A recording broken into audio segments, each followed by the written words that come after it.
This is the first of a series of motion pictures about motion pictures. How they began, how they are made, and the people who make and show them. It all started less than 60 years ago when their prospects were so poor that Thomas Edison would not spend $150 to protect the foreign rights of his kinetoscope. The movies, like the automobile, grew up in the 20th century. But where the automobile is tangible and real,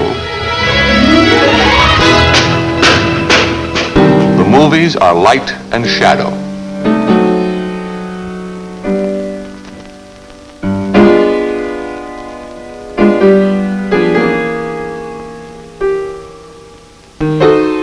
People first saw them in a penny arcade, where they appeared as a series of cards flipped in rapid succession to simulate motion.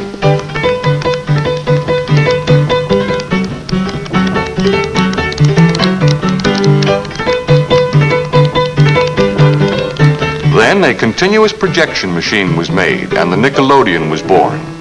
People could now gather in groups to view drama and the great events of history.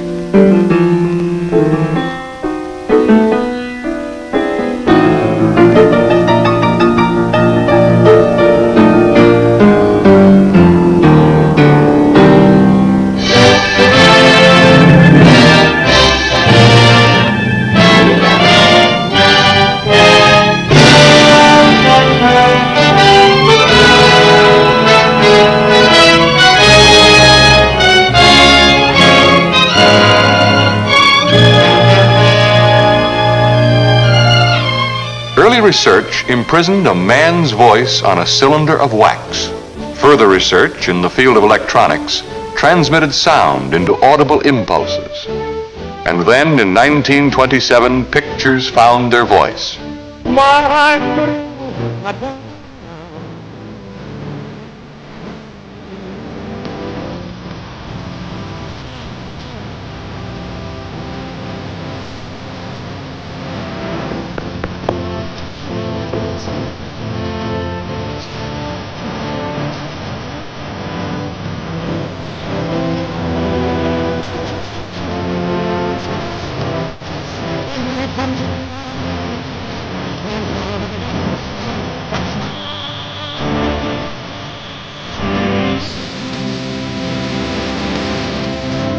To that which grieves my heart, and wet my cheeks with artificial tears, and frame my face to all occasions.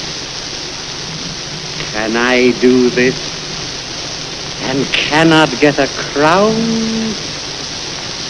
Tut! Were it further off, I'll pluck it down.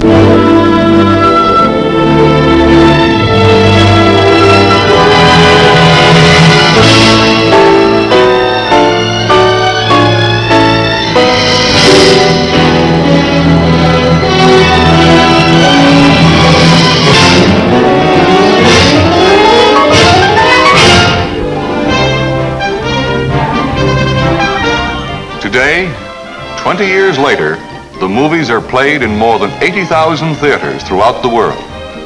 People say it in 150 different languages and dialects, but it all means the same thing. Let's go to the movies. The greatest medium for entertainment the world has ever known. To most people, the movies in their theaters mean Hollywood. Hollywood, California, USA. The city that is not a city. Only a post office branch of Los Angeles, where 30,000 specialists working in 272 separate arts and crafts, sciences and trades make the movies, working as a team to put their ideas into pictures.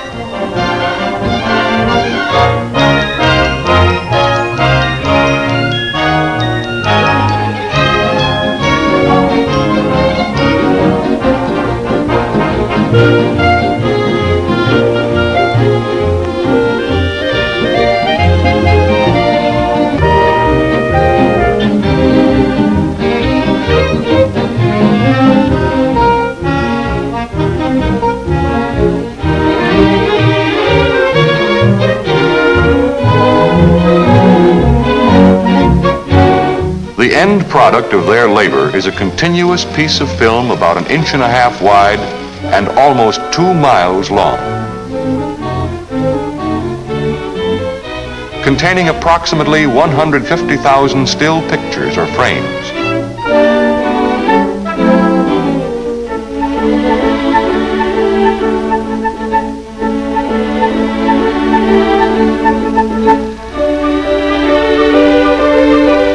The reason these pictures seem to move is because of the fact that they can be flashed on the screen at the rate of 90 feet per minute, like this.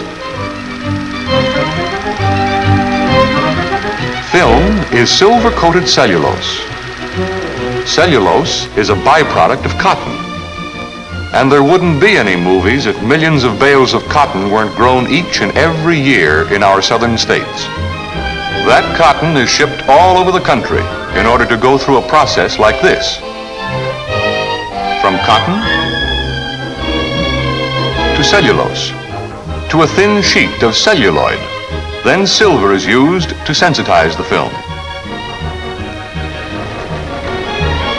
The film industry uses more silver from our western states each year than is needed to plate all of the knives and forks and spoons that are used in this country. But cotton and silver are only the beginning. It takes a lot of other things to make the movies. It takes lumber and plaster. It takes paint, electric power, and all of the varied products of the gigantic factory that is America. It takes science, a lot of American know-how, constant tinkering in the laboratories in Rochester, Schenectady, and Wilmington, experimenting with the mysteries of electronics, continual research, people constantly working to improve the qualities of photography and the reproduction of sound. It takes a lot of people, most of whom have never even seen Hollywood. People working in publicity, advertising and exploitation, in distribution, arranging dates and schedules, inspecting, repairing and servicing film in exchanges, from where it is shipped to thousands of theaters, most of which are independently owned. These people are working for your entertainment, making it possible for you to say, let's go to the movies. There are so many interesting facets to its arts and crafts and sciences that each one takes a separate film to tell part of the story. In succeeding films, we will tell you about the exhibitor, the distributor, the screenwriter, the producer, the art director, the director, the cameraman, the actor, the sound man, the music director,